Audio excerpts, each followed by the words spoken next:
SSLC ವಿದ್ಯಾರ್ಥಿಗಳಿಗೆ ಲೈಂಗಿಕ ಕಿರುಕುಳ ನೀಡುತ್ತಿದ್ದ ಶಿಕ್ಷಕ, ಶಾಲಾ ಕೊಠಡಿಯಲ್ಲಿ ಶಿಕ್ಷಕನ ಕಾಮಾಯಣ.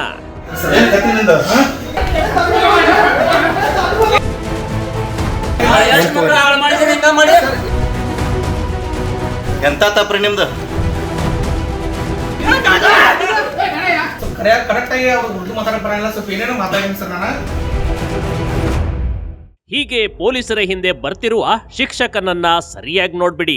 ಈತ ಉರ್ದು ಶಾಲೆಯ ಕನ್ನಡ ಶಿಕ್ಷಕ ಕಣ್ರಿ. ಶಿಕ್ಷಕರ ಹೆಸರಿಗೆ ಕಳಂಕ ತಂದ ಅಯೋಗ್ಯ ಕಣ್ರಿ ಇವನು. ವಿದ್ಯಾರ್ಥಿಗಳಿಗೆ ಪಾಸ್ ಮಾಡ್ತೀನಿ ಬಾ ಅಂತ ರೂಮ್ಗೆ ಕರ್ಕೊಂಡು ಹೋಗಿ ಅದೇನ್ ಮಾಡ್ತಿದ್ದ ನೋಡ್ಬಿಡಿ. ಮಾಡಬಾರದನ್ನ ಮಾಡಿ ಇದೀಗ ಪೊಲೀಸರ ಕೈವಶದಲ್ಲಿದ್ದಾನೆ.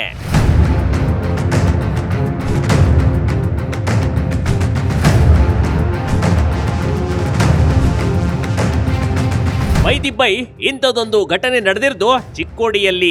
ಇಲ್ಲಿನ 10ನೇ ತರಗತಿಯ ವಿದ್ಯಾರ್ಥಿಗಳಿಗೆ ಲೈಂಗಿಕ ಕಿರುಕುಳ ನೀಡಿ ಆರೋಪವೊಂದು ಕೇಳಿಬಂದಿದೆ. ಸ್ವತಃ ಕನ್ನಡ ಶಿಕ್ಷಕನಿಗೆ ಪೋಷಕರು ಶಾಲೆಗೆ ನುಗ್ಗಿ ಥಳಿಸಿರುವ ಘಟನೆ ಬೆಳಗಾವಿ ಜಿಲ್ಲೆಯ ಚಿಕ್ಕೋಡಿಯಲ್ಲಿ ನಡೆದು ಹೋಗಿದೆ ಕಣ್ರಿ.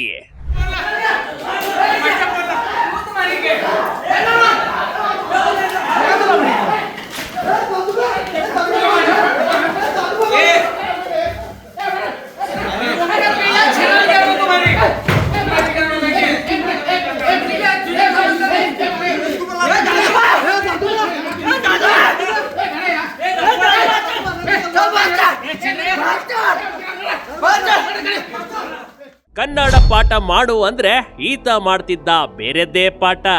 ಅಪ್ರಾಪ್ತ 5 ಹುಡುಗರಿಗೂ ಬಿಡ್ಲಿಲ್ಲ ಈ ಕಾಮುಕ ಶಿಕ್ಷಕ. ಹೌದು, 10th ನಲ್ಲಿ ಓದುತ್ತಿದ್ದ ವಿದ್ಯಾರ್ಥಿಗಳನ್ನ ರೂಮ್ಗೆ ಮತ್ತು ಶೌಚಾಲಯಕ್ಕೆ ಕರೆಸಿಕೊಳ್ತಿದ್ದ. ಅಲ್ಲದೆ ಕೆಲವೊಂದು ಆಮಿಷ ಒಡ್ಡಿ ಪಾಸ್ ಮಾಡ್ತೀನಿ, ಹೆಚ್ಚಿನ ಅಂಕ ಕೊಡ್ತೀನಿ ಅಂತ ಹೇಳಿ ವಿದ್ಯಾರ್ಥಿಗಳ ಜೊತೆ ಲೈಂಗಿಕ ಚಟುವಟಿಕೆಗಳಲ್ಲಿ ತೊಡಗಿಸಿಕೊಳ್ತಿದ್ದ ಈ ಭೂಪ ಕಣ್ರಿ. ಸರ್ ಎಂತ ತಪ್ಪು ಮಾಡಿರಿ ನೀವು? ತಪ್ಪು ಮಾಡೀನಿ ಸರ್ ನಾನು. ಸ್ವಲ್ಪ ಕರೆಕ್ಟಾಗಿ ಉರ್ದು ಮಾತಾಡಕ್ ಬರಲ್ಲ, ಸ್ವಲ್ಪ ಏನೇನೋ ಮಾತಾಡಿನಿ ಸರ್ ನಾನು. ಅದಷ್ಟೇ ಮಿಸ್ಟೇಕ್ ಆಗಿತ್ತು ಸರ್. ಸರ್ 8 ವರ್ಷ ಸರಿ ಮಾಡಾಗಿದ್ರಿ ನೀವು ಇಲ್ಲಿ? 18 ವರ್ಷ ಆಯ್ತು ಸರ್.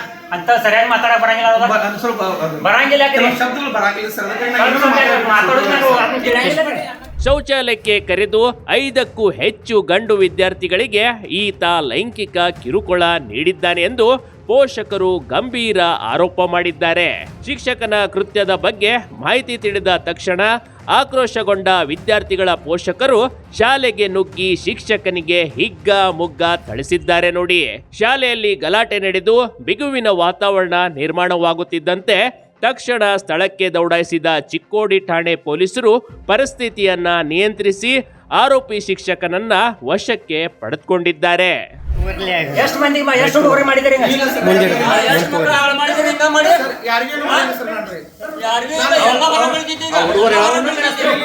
ಹುಡುಗರು ಹೇಳತ್ತಾರಲ್ಲ,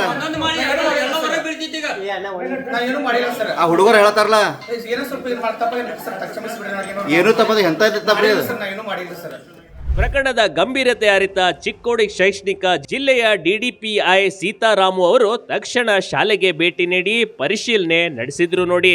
ಸಂತ್ರಸ್ತ ವಿದ್ಯಾರ್ಥಿಗಳು, ಪೋಷಕರು ಹಾಗೂ ಶಾಲೆಯ ಮುಖ್ಯ ಶಿಕ್ಷಕರಿಂದ ಘಟನೆಯ ಸಂಪೂರ್ಣ ಮಾಹಿತಿ ಕಲೆ ಹಾಕಿದ್ರು. ಬಳಿಕ ಪ್ರತಿಕ್ರಿಯಿಸಿದ ಡಿಡಿಪಿಐ ಸೀತಾರಾಮು ಪೋಷಕರೊಂದಿಗೆ ಮಾತನಾಡಿ ಮಾಹಿತಿ ಪಡೆದುಕೊಂಡಿದ್ದೇವೆ. ಇಂಥ ಘಟನೆಗಳು ಆಗಬಾರದು, ಮತ್ತೆ ಮುಂದೆಯೂ ಮರುಕಳಿಸಬಾರದು. ಆರೋಪಿ ಶಿಕ್ಷಕನನ್ನ ಕೂಡಲೇ ಅಮಾನತು ಮಾಡಲಾಗುವುದು. ಅಲ್ಲದೆ ಪ್ರಕರಣದ ಕುರಿತು ಚಿಕ್ಕೋಡಿ ಬಿಇಒ ನೇತೃತ್ವದಲ್ಲಿ ಸಮಗ್ರ ತನಿಖೆ ನಡೆಸಲಾಗುವುದು ಎಂಬ ಭರವಸೆ ನೀಡಿದ್ರು.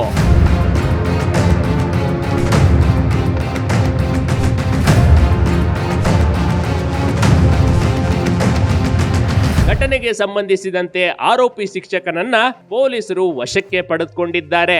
ಆತನನ್ನ ತಕ್ಷಣವೇ ಅಮಾನತು ಮಾಡುವಂತೆ ಡಿಡಿಪಿಐ ಆದೇಶಿಸಿದ್ದಾರೆ. ಪಾಠ ಮಾಡಬೇಕಾದ ಶಿಕ್ಷಕರೇ ಈ ರೀತಿ ದಾರಿ ತಪ್ಪುತ್ತಿದ್ರೆ ಮಕ್ಕಳ ಗತಿಯೇನು ಕಣ್ರಿ? ಎಸ್ಎಸ್ಎಲ್ಸಿ ಅನ್ನೋದು ಮಕ್ಕಳ ಭವಿಷ್ಯದ ಟರ್ನಿಂಗ್ ಪಾಯಿಂಟ್. ಆದ್ರೆ ಕಾಲೇಜ್ಗೆ ಹೋಗುವ ಮೊದಲೇ ಮಕ್ಕಳ ಮೇಲೆ ಇದು ಯಾವ ಮಟ್ಟಿಗೆ ಪರಿಣಾಮ ಬೀರಬಹುದು ಜಸ್ಟ್ ಇಮ್ಯಾಜಿನ್. ಇಂಥ ಶಿಕ್ಷಕರು ರಾಜ್ಯದಲ್ಲಿ ಎಲ್ಲೇ ಇದ್ರೂ ತಕ್ಷಣಕ್ಕೆ ಅಮಾನತು ಮಾಡುವ ಆದೇಶ ಜಾರಿಗೆ ಬರಲಿ. Big TV Karnataka, Chikkodi.